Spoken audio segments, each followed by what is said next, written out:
Hello and welcome to video 3 in this mini crash course on the basics of songwriting. In this video, we'll be going through the storyline, rhyming, and the main sections of a song. These are verse, chorus, pre-chorus, bridge, and lastly, intro and outro. So let's get started. The lyrics are one of the 3 major parts of creating a song, unless it's an instrumental song. For some, it is the starting point and it's where they gather their thoughts and try to visualize a scenario in their head and put it down into words. This is what you want your lyrics to represent: an emotion, an event, a theory, a question. It doesn't have to be real, it can be complete fiction. Your lyrics are what other people connect with. They relate to them, they feel what you felt, they understand what you've been through, and you take them on this journey regardless of where it may go. So you can see why so many songs out there are based on relationships, love, anger, or depression. We can all relate to these emotions because we're human. However, when you create your song, your lyrics are yours to create. You don't have to focus on what other people are writing about. Follow your own imagination. If you want to write about how much you love walking, or an alien invasion, or a person lost at sea, then go ahead. Your song is your piece of art. You control it. So let's start with the storyline. Before you focus on writing your lyrics in detail, you should always try to brief out a storyline first to give you some direction. Think of it like planning your next movie. You're going to get a plot down before you start writing the script in detail. So here's an example of a simple plot we could have. You finish late at work and need to get home quickly to get ready for a party. You decide to take a shortcut through an unlit, creepy looking forest. You hear scary noises and you see movement in the bushes, so you run as quickly as you can home, resulting in muddy shoes and some ripped trousers. You don't need to write an essay for your plot, just enough to spark some ideas on further events that could transpire. The easiest way to do this is to break your story into 4 parts. The main purpose of your story, this is your focal point, your main event. All other parts of your storyline will tie in with it. Then we'd have 2 different scenarios based on your main event. It could be 2 different emotions, 2 different events, or 2 different tenses, the past and the present. And lastly, a revelation, or something that changed how the story might end. So, using our example plot, we could have running through an unlit, creepy looking forest scared out of our mind as our focal point, our main event. Our first scenario could be finishing late at work and deciding on taking that shortcut. Our second scenario could be hearing the spooky noises in the forest and the movement in the bushes. And our revelation could be seeing that lit lamppost in the distance, so you know the forest is almost at an end. Or a revelation could be the footpath completely disappears, fog approaches, and you realise you're completely lost.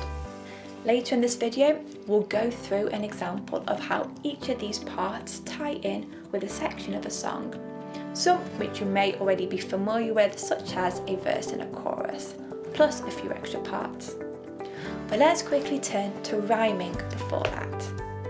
Other than your story, another important aspect of your lyrics is to remember about is rhyming. Making your lyrics rhyme helps the listener to remember them. Now, rhymes can come in a variety of forms, but the 2 most common ones are rhyming couplets, which is A, A, B, B, alternate rhyming A, B, A, B. And what this means is that the A lines will rhyme with each other, and the B lines will rhyme with each other. So let's look at an example of each type of rhyme.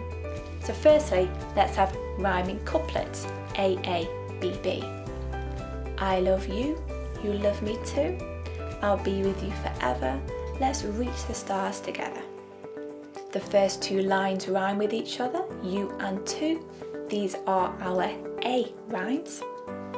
The last two lines rhyme with each other, forever and together, and these are our B lines. So let's change our structure to form alternate rhymes. I love you, I'll be with you forever, you love me too, let's reach the stars together. As you can see, now lines 1 and 3 rhyme and 2 and 4 rhyme. Now if you do struggle with finding a word to rhyme with a phrase you've written, don't feel ashamed to check out rhyming websites. They're incredibly handy, and you do tend to find words you completely forgot existed. Now, with our storyline done and our rhymes understood, let's go through the different sections of a song most commonly used. First, starting with our verse. A verse expands on the main point of the story, giving extra details or context to the situation. Now, most songs will have 2 verses covering between 4 to 8 lines of lyrics each. Now, each verse will usually have the same rhyme and rhythm, but different lyrics. In general, verses tend to be more rhythmic and active in terms of their lyrics. So let's refer back to our example. Our 2 scenarios will be classed as our verse 1 and verse 2. Therefore, verse 1 would be finishing late at work and deciding on taking that shortcut through the forest. And verse 2 would be hearing spooky noises in the forest and movement in the bushes. So let's create some hypothetical lyrics for verse 1 using alternate rhymes. Burning all day to the bone, clock has long since expired. It's a long way to my throne, the grove shortcut is desired. As you can see, my lyrics describe someone who's been working hard all day, way past when their shift was meant to finish. And a long journey home means taking the quickest route possible. I've used alternate rhymes, so my first and third line rhyme as well as my second and fourth. So now we've been through verses, let's move on to the chorus. A chorus is a constant reminder of the main focal point of the story. It's repeated 2 to 4 times throughout the song with very few variances each time. It is constantly being drilled into the listener. In modern music, choruses can be anywhere between 2 to 8 lines long. Rhythmically, choruses are simple, catchy and repetitive, and they also tend to contain the hook of your song.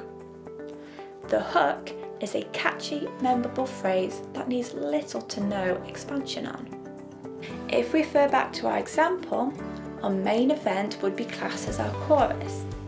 Therefore, our chorus focuses on running through an unlit and creepy looking forest, scared out of our mind. So let's create some hypothetical lyrics for our chorus. However, this time we'll use a different rhyming scheme to our verse. We'll use rhyming couplets. My heart beats fast, how long will this last? Branches clasping, the wind is haunting, and my scream echoes. Now we could repeat this twice if you wanted for our chorus. The lyrics are simple to decipher. They demonstrate someone being scared. Everything around them is terrifying and they want it to stop. Verse and choruses are the most common parts of the song. So let's move on to a section which doesn't always occur. And this is our pre-chorus. Not all songs have a pre-chorus, but they are used to bridge the gap between a verse and a chorus. A pre-chorus acts as a build-up or a quick change in dynamics for a short period of time, as a pre-chorus is usually short, between 1 and 4 lines of lyrics. Now, lyrics for a pre-chorus don't have to be the same after each verse. So you can have a pre-chorus 1 and a pre-chorus 2 if you desire. Also, they don't technically have to rhyme, they can just be a statement. So here's how a pre-chorus could work for our hypothetical song. Our verse, burning all day to the bone, clock has long since expired. It's a long way to my throne, a grove shortcut is desired. Pre-chorus, the light fades and I wander to the unknown. Chorus, then my heart beats fast, how long will this last? Branches clasping, the wind is haunting, and my scream echoes. The pre-chorus makes us slightly curious. We are anticipating what will happen once we stepped out into the unknown, the creepy looking unlit forest. Here we've used it as a statement to build tension and anticipation for the chorus. So the next part to consider is our last section, which is the bridge. Most songs will have a bridge and it is used in contrast with the verse and the chorus. It stands out, it's very different. Now some songs don't have a bridge and instead they may have a third verse or just repeat a pre-chorus in this section. A bridge is also known as a middle eight, and this is because as standard it takes up 8 bars. So if your beat was 1, 2, 3, 4, you'd repeat this 8 times and that would be the duration of your bridge. Now bridges will rhyme just like verses and choruses, however any major changes to rhyming schemes or structure it's usually found here. So if we refer back to our example story, our revelation is classed as our bridge. Therefore our bridge could focus on seeing a lit lamppost in the distance, therefore we know the forest is almost at an end. Or we could have the footpath completely disappearing, fog approaching, and you realise you're completely lost.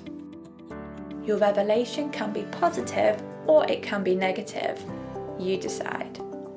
So let's create a hypothetical bridge for our song. Will I see light or have another fright? Will I see light or have another fright? And my scream echoes. Here I've kept it simple. A short, catchy, rhyming couplet repeated several times, finished off by the last line from the chorus. Now let's refer to the intro and outro of a song. Now not all songs will have an intro or an outro as such. Some might just go straight into the first verse, and others may have a few seconds of instrumental before they start the verse. However, having an intro phrase can be effective in preparing the listener for what's to come. Similar to an outro phrase for the ending, it can leave the song unresolved and open-ended, or it can act as closure. It could be something as simple as starting off with your hook as the opener, or a part of your chorus, or something completely different but relevant to the context of the story. So we could start off our example song with, will I see light, see light, see light, will I see light? Intriguing the listener for what's to come. And that completes video 3 in this mini crash course on the basics of songwriting. I hope you enjoyed the video and found it useful. And if you did, give me a beautiful thumbs up and subscribe to the channel below. And if you do have any questions, just leave them in the comment section below. And when you're ready, click on the next video in the series where we learn how to work on chords and progressions for our song.